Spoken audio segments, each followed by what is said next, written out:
On with the show. Data, when I was a TV ad sales guy, data was the most nerdy, well, it's called research then. It was the most nerdy topic of all. And everyone used to blame the research department if our ratings went down. It wasn't the programs, it was the research department. But the world has moved on significantly in the last 30 years. Data is the new oil. And esports analytics can absolutely provide that competitive advantage to teams, to players, to any IP owners, to platforms. So I really want to find out this afternoon what data is out there, who needs it, how do I get it, and how do I use it? So to help, we are joined by two great speakers today. This is a global session, by the way. We have Timo Krueger, who's the Commercial Director of Esports and Gaming International at Nielsen. But first, we are going to hear from Jay Uppal, who is the Games Development and Publishing Consulting at Newzoo. So Timo, we're going to see you in a minute. Jay, before we start talking, I will warn everyone that this is live, and to prove it's live, someone just started drilling next door to Jay in the last 15 minutes. So let's see if that, now that I've introduced it, it means it won't come back. But if it does, hopefully it won't come back. So Jay, thank you so much for joining us, and the builders as well at the Gaming Academy. Jay, give us a little bit about yourself. Tell us who you are, what you do, and tell us a little bit more about Newzoo as well. Yeah, so as just mentioned, I'm Jay Uppal. I'm a game development and consulting publisher consultant at Newzoo. We're a games market research, insights, and analytics company that looks into kind of all spectrum around games, PC, console, mobile, as well as esports and viewership as well.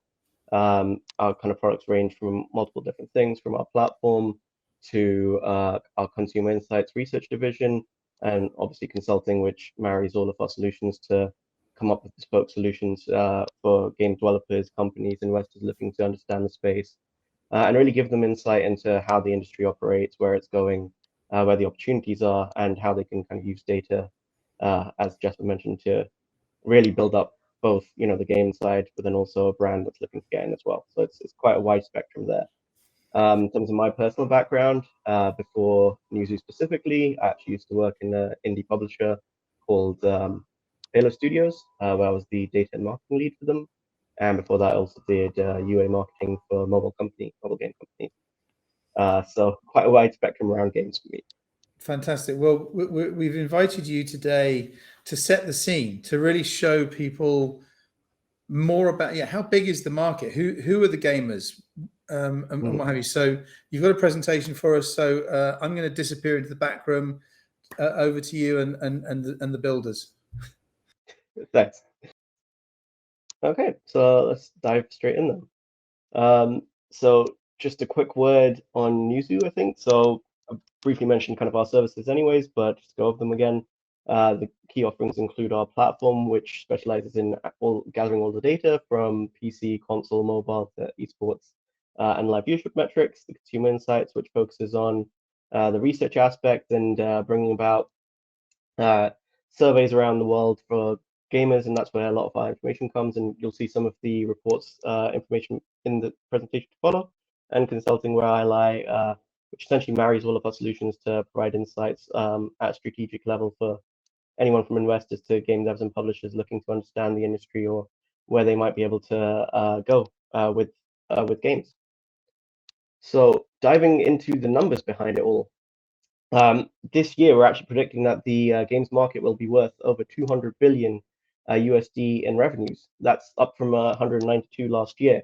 And just to give a little bit of context there, that 192 billion last year was actually bigger than both the traditional film and music industry there. And that's crazy to see, because games is the youngest industry here by far, and to see it already surpass both of those just shows kind of the monumental growth that it's had and the potential that it has. And when we're looking at that by sort of the regions that are driving this growth, you can really see that the two key ones that have helped the game explode so much is North America, namely the US, and then China as well, which account for almost half of these global revenues. Other regions are growing at a smaller rate, but will have smaller proportions, I should say, of revenue. But especially Latin America and Middle East Africa, which have the smallest chunks here, are the ones that are the fastest growing, as against the more traditional games markets. But looking into sort of the numbers in terms of the people behind the revenues, again, we see that this year we're really going to be crossing that big 3 billion mark around the world. So that's to say that almost 40% of the world's population is actually a gamer or has in some way engaged and played a game within the last 6 months, for instance. And that's just crazy to think that so many people around the globe are playing games. And again, when we look at that by territory, the split, when we're looking at Asia Pacific, for instance, on a revenue to player level, it's almost 1-to-1 in terms of how they split. Same with Europe, a little bit smaller on the LATAM and Middle East and Africa side. But especially when we're looking at this North America, which is only 7% of the global gamer population, but accounts for over a quarter of the actual games revenues. You can just see how valuable that market is and how much of a key driving force it is in terms of bringing games forward and the growth behind it specifically. Another sort of cool little statistic that I did want to briefly mention is that we've stereotyped games for the longest time as this thing for guys or boys, but it really isn't. As you can see here, almost half of the global gamer population is actually women, and that's just astonishing because it's not an industry that can be stereotyped anymore. Gamers come in all shapes and sizes, all forms, and going beyond just gender, we're looking at things like LGBT communities or people with accessibility needs. Games is really a wide-spanning industry that covers a lot of these different things, and a lot of these different people, for instance. And so I think you need to recognize that 40% that's of the entire world population that's playing games accounts for a lot of people and very different people who engage in games in very different ways. And this next slide, I'm just going to explore how we see these personas in games, how people interact, what we're seeing in terms of people and how they're looking into games. So you can see that the largest chunk here, that just over 30-ish% for the first two, the time fillers and the bargain buyers. These are more on the casual side, people who are playing games for escape, playing more casual games, like on mobile, for instance, or looking at something like a Game Pass to get a good bargain and have it as like a new form of entertainment, almost like a Netflix subscription, for instance. When we're thinking more of like the traditional core gamer, that's much more on the right here, looking at something like the all-round enthusiast or the ultimate gamer or the hardware enthusiast, for instance. And that's only a small proportion of actual gamers, as you can see here.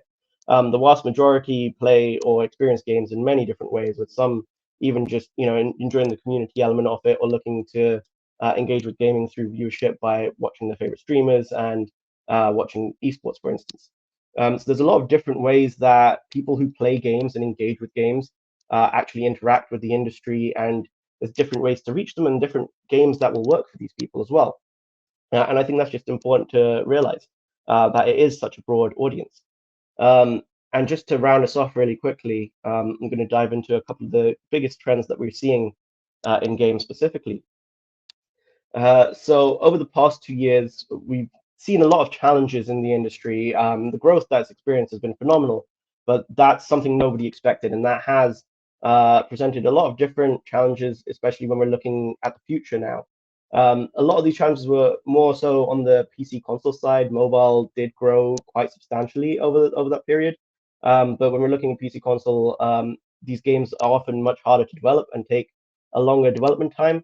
And especially as the industry had to get used to work from home and looking to have hardware and equipment that they needed to build these games from sort of a remote level, it became much harder, and the industry's seen a lot of delays because of that. You've seen a lot of game delays, and especially with things like the chip shortage, you've seen delays in terms of how the consoles are getting out there, how the technology is also innovating, how fast it's moving. And this is sort of limited some of the sort of growth potential, especially on PC console side, but it is slowly recovering now. And we're looking at the future where mobile is also still growing quite rapidly and has incorporated a lot more sort of complex ideas into the gameplay, which I'll discuss in a second.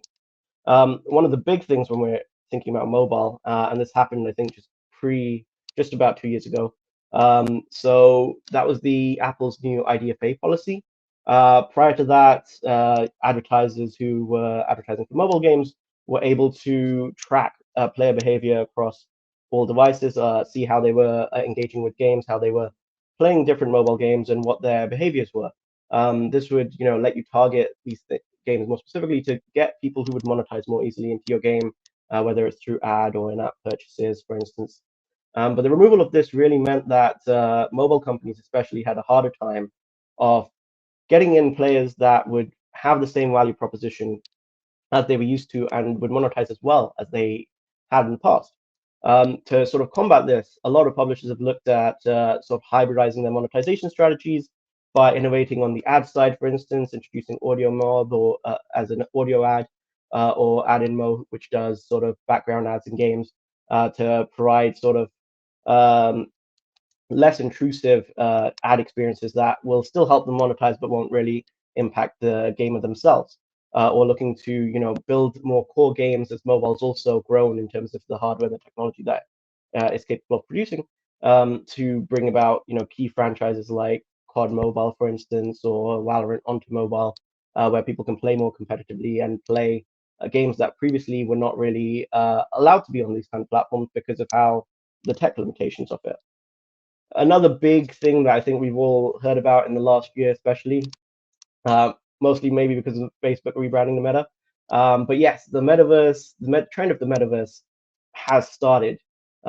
I don't think anyone really understands what the metaverse is yet. I don't think we're in a fully fledged metaverse or even close to it. There's nothing like a Ready Player One version out there. And while that's the dream, I think we're still a long way behind it. That being said, the last year's been really good in terms of really building up to the ideas of what we want this metaverse to be. And at least for me, that's this idea of like a persistent world, persistent digital world. Doesn't even have to be a game world, that can grow and continue to offer sort of new social experiences that go beyond just the physical world. It's more I see as a merging of the physical and digital worlds combining, and offering new social and just business opportunities, for instance, rather than coming to just replace it. And I think in the last year, especially when we've needed a new way to socialize and communicate, the ideas behind the metaverse and how a digital life could look has really expanded across everyone, and for everyone. Another big trend that we've seen is publishers and developers are looking to bring their IPs to mobile from PC console, but then also expand them into wider multimedia franchises, looking to build a brand around the IP. You've seen this with a PUBG, for instance, or League of Legends, where Riot published the Arcane Netflix show, which was a great success. And all of this is like reaching new people, offering new opportunities for these IPs to grow into global brands, global multimedia franchises, and offer new opportunities to all kinds of businesses, whether it's brands looking to engage with them or for these franchises themselves to expand to other mediums. And on top of that, one of the things that's facilitating that is this idea of cross-play between these platforms, which is enabled by things like cloud technologies, and with mobile becoming progressively more tech intensive, more hardware related.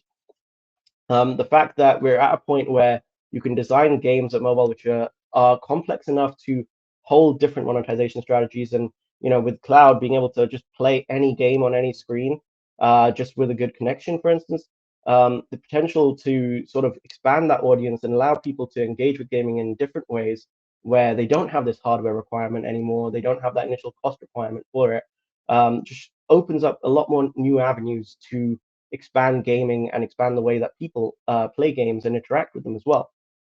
And finally, the last one, which is one of the big ones, I think, is we've seen a lot of consolidation happen in the industry, and I think no one's surprised with the big recent purchase that Microsoft had of Activision Blizzard of almost 68 billion. But especially in the last 2 years, I think both Microsoft and Sony have been acquiring studios left, right, center.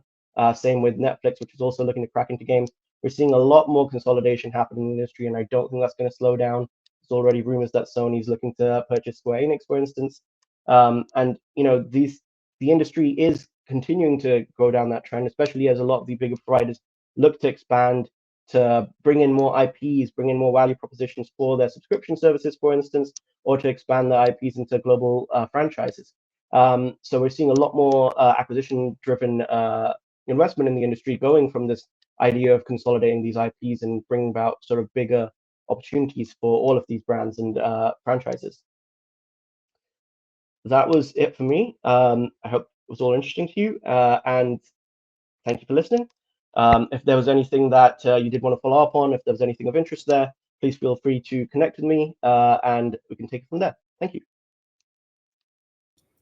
Thank you, Jay. That was great. And apologies again for all the drilling that was going in the background. You managed to hurdle over it brilliantly.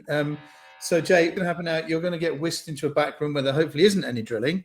And we're going to say hello to Timo Krueger. As I said earlier, Timo is the Commercial Director of Esports and Gaming International for Nielsen Esports.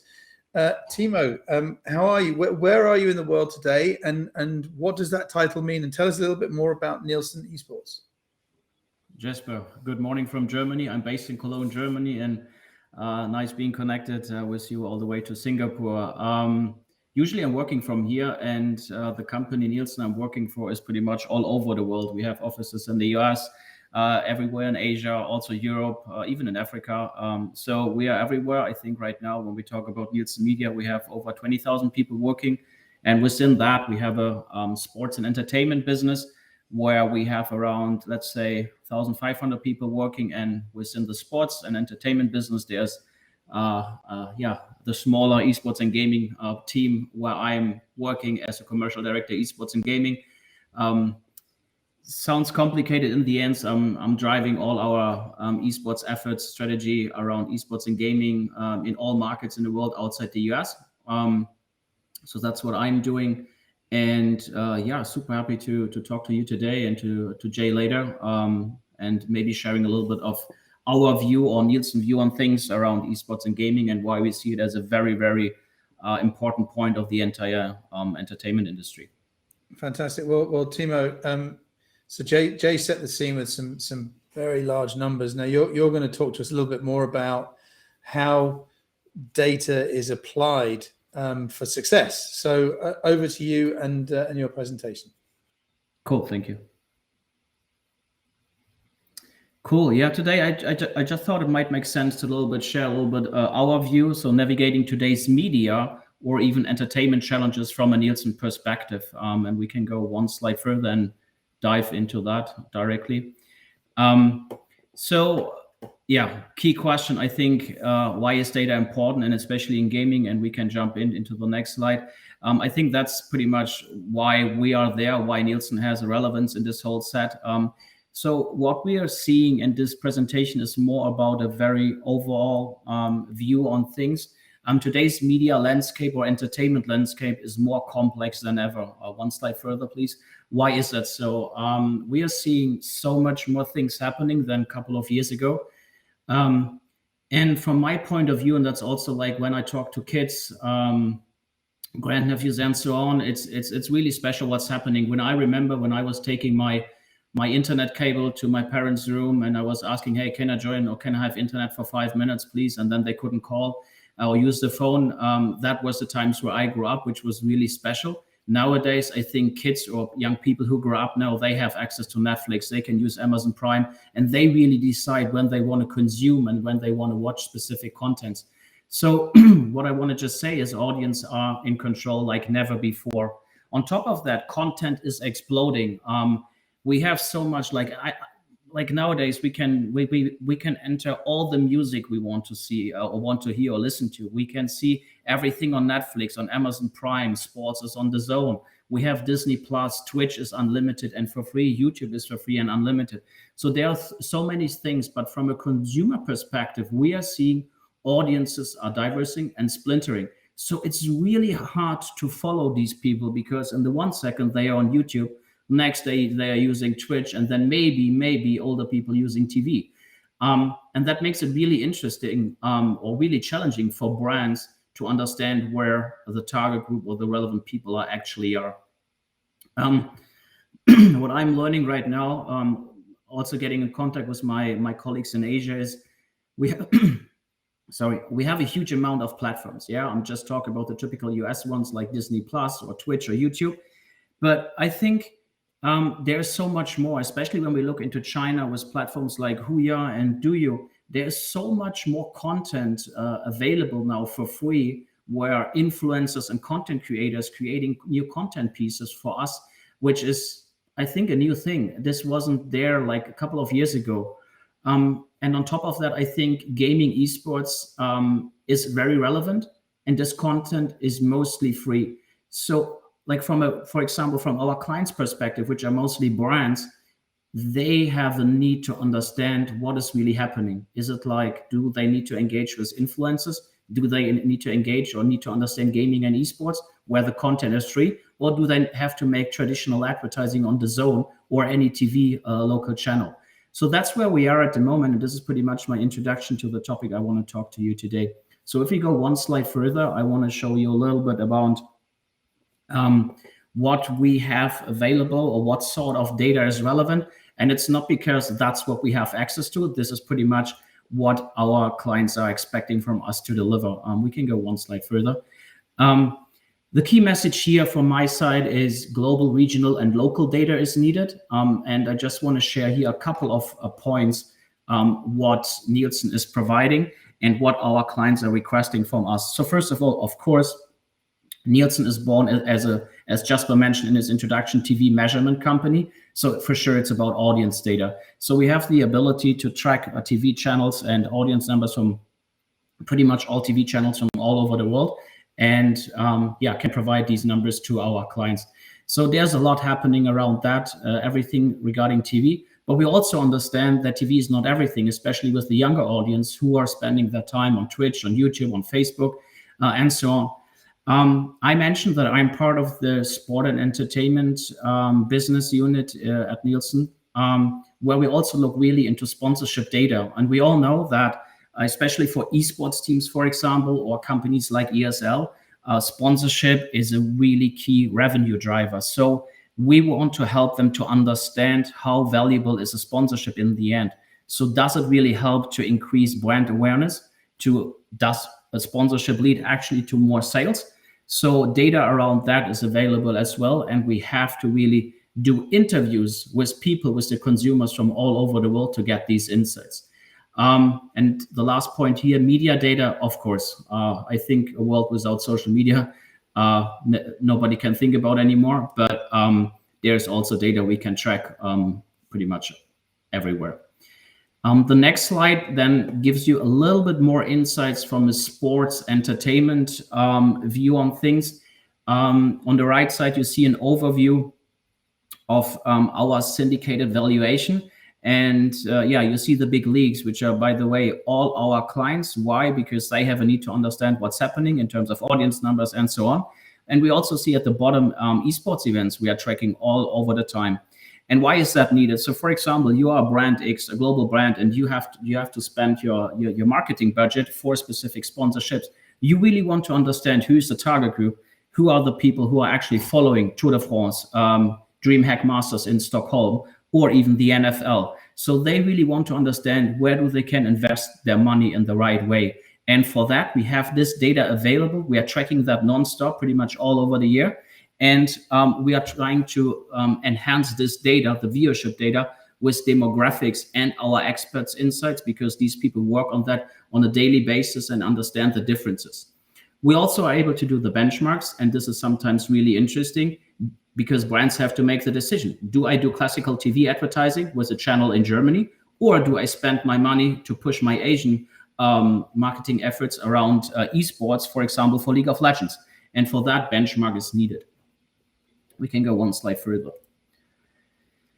So then I just mentioned that a little bit, who actually needs the data? And Jay from Newzoo also talked a little bit about that, what is happening in the industry. But when we come to the overview, who we are working with and who is requesting our data, is pretty much almost everybody. And we can do that because we are neutral in the market. It's not like that we are working with any kind of contracts and so on, or obligations. We really want to provide data which helps brands and companies to make decisions in the best way and to invest the money in the right way. So this here is just an overview of some specific clients. But on the top left, I also mentioned, as we're talking today about gaming, we're working with gaming publishers, and I would like to share a couple of examples later in my presentation in a few minutes. So we can check that. On top of that, for sure, we also work for esports teams, which also have a big need for data, I would say. So it's really everybody at the moment who is requesting data. Always, I think, to consider with individual questions. I think that's quite interesting at the moment, working in this field. The next slide actually brings me to the point, how is data used and for what purpose? And I think that's the key question at the moment when we talk about data and the purpose of that. And here, as we can see, this is pretty much an overview of the entire, I would say, marketing flow, the marketing workflow. And if we start on the left side, let me explain that a little bit. We see everything what's happening before you start a campaign, before you start discovering the audience. This is a pre-flight plan and build your strategy. The second one is the in-flight optimize, and in the end, you measure and improve. That's how we see it from a Nielsen perspective. And I have marked the ones where I think, especially in gaming, where we do most of the work, which is discover audiences, predict actions, and link audiences to content. So what does that mean? If I start with discover audiences, so for example, we work with some publishers, gaming publishers in Asia, and they really would like to understand how their gamers or how their consumers or fans actually engage with the game, and how they actually can create, or how the publisher can create advertising to get more people who are interested in gaming into this game. So it's really an understanding what kind of content is needed to pull more fans, more potential gamers into this one game. And there are capabilities we have to ask people with, I would say, standardized interviews. But this data then in the end is needed to develop a creative strategy which goes out in specific markets to attract these people. On top of that, we're also able to predict the actions. With some modelings we have, with historical data we are using, we are able to help clients to predict their outcomes or even actions. And then in the end, we come to the point where we link the audiences to the content. This is not done by us, but the data helps the client in the end to make these decisions. And then in the end also, and that's I think where Nielsen is quite famous for, is we help to measure the performance, right? Does this campaign in, for example, Singapore help the people or help the company, the gaming publisher, the brand to be more successful? And successful can be, for example, created more awareness and so on and so on. And I think this is just an overview where we see touch points with our clients, and we get asked and requested from brands, from publishers, from pretty much everywhere. Again, this is just an overview where we help, how we can help, and what kind of data is actually needed at the moment. Often very individual from client to client to see how we can help there in the future. And I think that's it from my side. So thanks for the time for this presentation. I think now it's time to chat a little bit with Jesper back in the Singapore office. Brilliant. Thank you, Timo. And we're going to get Jay back, hopefully without the builders. I mean, surprisingly, like during Timo's talk, it was all quiet now. It's just my job. Let's start now. There you go. You just jinx it. If the builders walk out with Nielsen t-shirts on, then we know what's happening. I know. So look, thank you both for those brilliant presentations, Jay, to really set the scene. I mean, 3 billion players, so 40% of the world is gaming, and half of them are female. That's amazing. And we talked about a lot of opportunities and things like the metaverse, talking about exploding content and multiple platforms, and the fact that it's a revenue driver. And Timo, really where you were talking about using research to help plan, optimize, measure, and improve. But you're talking a lot about clients. And I think I'd like to just spend a little bit of time with you both talking about clients. I mean, firstly, what is a client? Are you talking buy side or sell side? And do you have any specific case studies or case histories where clients or teams have used the data to increase their business? So Timo, maybe we can, because you've kind of segued nicely into this subject. Any case histories? Good question. Without mentioning a name here or a specific client, I think there are a couple of cases. Maybe to summarize my thought here is, and I discussed it earlier with Jay, and I think in the end, we have to differentiate. Sometimes data is just needed to prove something. Okay, we have created now this awareness. Okay, done. Report is nice, and we reached our goals. On the other side, and this is really interesting, then when we realize clients use the data to build up a strategy, and I showed that on my last chart where I said develop a creative strategy. Then the fun starts actually. And I remember just one project with a client where this client actually asked us to give a summary, an overview of the Asian esports landscape or gaming landscape, which was even more difficult because Asia is really fragmented, which is interesting but challenging for us to provide so much data. But the client actually wanted to have the insights from each and every market to understand, does it make sense to place the chocolate bar in this market or not? And yeah, I think we really could, well, the data was really, really needed to help internally and also to convince the board and management to go into this, I would call it, crazy field of gaming and esports, because it was the first step for this brand to make these steps into something new. And I think that was really groundbreaking even for us, because we really were side on side with this client, seeing what they are doing and so on. And without data, they would never get this big amount of budget to step into. I think that's a key learning from me and was really interesting. Brilliant. So Jay, same question to you. Any great case histories of clients, whether they're advertisers or teams, players, using data to success? Yeah, absolutely. I mean, it's almost limitless, really. I think recently, actually picking back on yours there, Timo, we had quite a few Asian clients as well. Can't mention names, but some big players who, again, want us to analyze the Asian kind of industry, Asian aspect of games industry, especially with emerging fields like mobile esports. And that was really challenging, especially when we dug into like Southeast Asia, for instance. We realized, a lot of the ways that mobile players get their games in this region is through third-party providers, which nobody in the West has access to any information on. And as we know, with like China having completely blocked themselves off, it's very, very difficult to get those answers. So we had to do a lot of kind of on-ground research and then a lot of communication with local people, and it's very complicated to get all of this data together for them.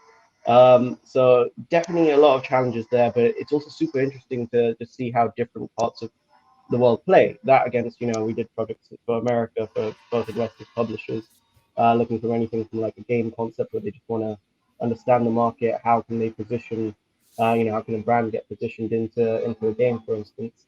And they were looking to target anywhere like LATAM, for instance. They're seeing it's a massive esports market.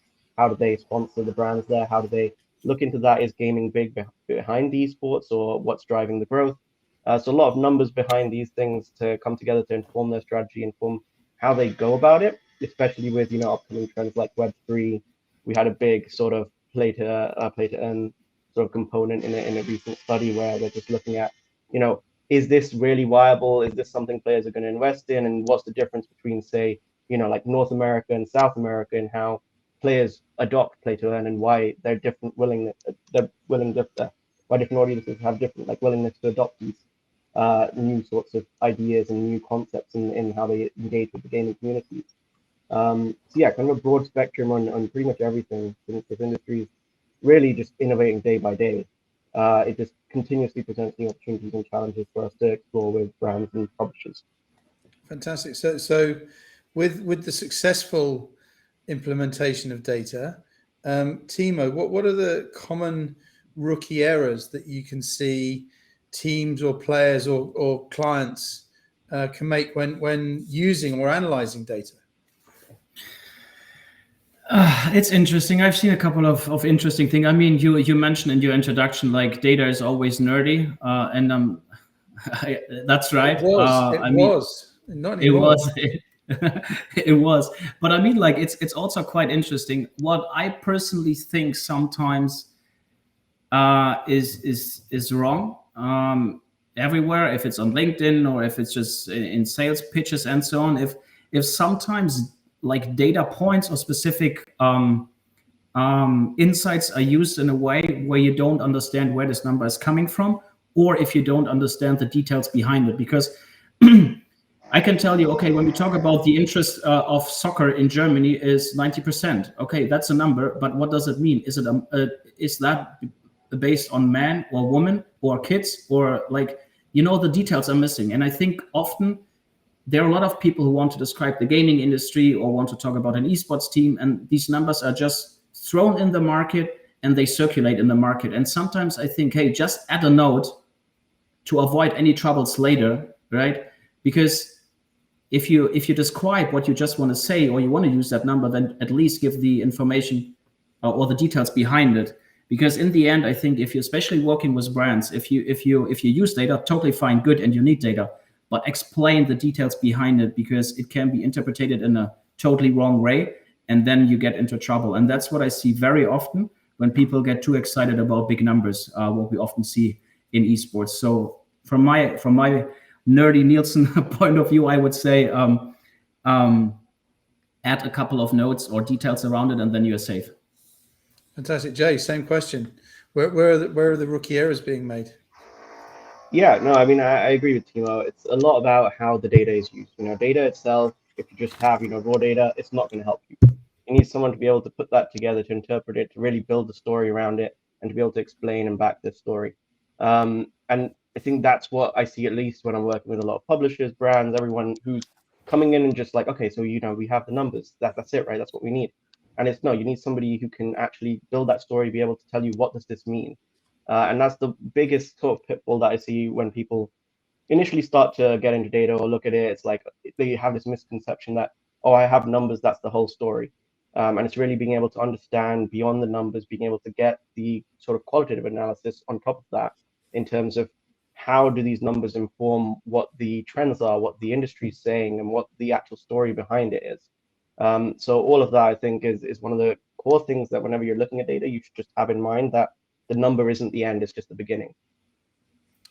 Brilliant. Right. Sorry, Maybe just sorry for interrupting, but this is like really interesting what Jay says, and I would like to add an example here. So for example, and this doesn't make sense, and I'm not talking about real numbers here, but let's say, for example, we have I don't know, esports fans in the Nordics, right? This is a number, right? And everybody says, oh, this is nothing, that's a small number. But for example, let's assume the number 5 years ago was, have a growth rate which is like crazy, and if you compare that to sports, like, this is not existing anymore. What I just want to tell, bring it into relation with something, benchmark it with something, look past what was happening, what Jay just mentioned. You need someone, you need to push yourself to interpret the data, to put it into a relation. So coming back to my example where I say, okay, let's assume the Nordics have 1 million esports fans. Coming from zero a couple of years ago, this is a massive growth rate. So they are on the way to get a crazy good market around esports. And this is just like how you can see data. You can say 1 million is nothing, but when you look at it, where it's coming from, this can be totally changed the entire number. And I think that's important. Fantastic. I love this concept of using data to build a story. Now, we've had a question from the internet land. It's from Peter Boxer, who is I believe he's in Hong Kong. We talked, I think, Jay, this is probably for you first, but you talked about the 3 billion gamers and 50% female. We did. In the age range, are there any? And this is the question: are there any opportunities for seniors in the 60+ category? Yeah, 100%. I mean, we've done a couple of studies on this actually, and we've seen that a lot of seniors do play games. My grandma, for instance, when I was visiting her, she was spending most of her day just playing mobile games. So we've seen, especially, I think the biggest demographic that we've seen is like women playing mobile games is a massive one for over 60s. So there is a lot of potential there, and it's a largely untapped market, just because, when you think games, that's not the first demographic that comes to mind. But it's absolutely one that has grown in the space and is engaging a lot in all platforms, but primarily mobile. Thank you, and thank you for the question, Peter. Okay, back to today, but back to this conversation here, and you've given both of you given some wonderful numbers and insights in how to use data. How do we get hold of it, Timo? Where do I just Google? I mean, where do I get hold of the data? I mean, I can send proposals out. I think Jay as well. So that's the easiest way. Just give us a call. No, honestly, I think it depends what you want, right? If you have budget for data, that's a totally different story. If you just look for free reports, I really appreciate what Newzoo is doing, sharing a lot of great insights, teasering the market, showing the potential of the market. That's great. I think many people benefit from that, right? And many companies use that data. I think we as well. Once in a while, we publish a few thought leadership pieces and so on. On the other hand, I think it's really reaching out to companies like Nielsen, like Newzoo, and all the other ones in the world who give you the feeling that they have these experts and working with this data. So in the end, I just can motivate people reaching out and just having a quick chat around the challenges they have, and then it's mostly like, yes, we have products. Or I guess Newzoo as well, but in the end, it's really finding a solution for their problem. And then we might have data available. We might have to do a couple of interviews. We might need to go into India and do qualitative research, which would be like interviews with people who are gamers and so on.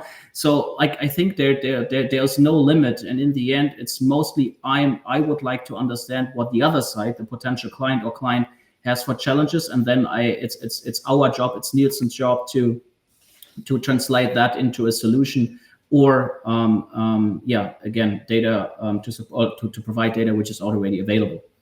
Fantastic. Into the final question, because we're running out of time as usual. We always run out of time, but that's because the conversation is so good. Jay, start with you. What's really exciting for Newzoo right now? Ooh, tough one.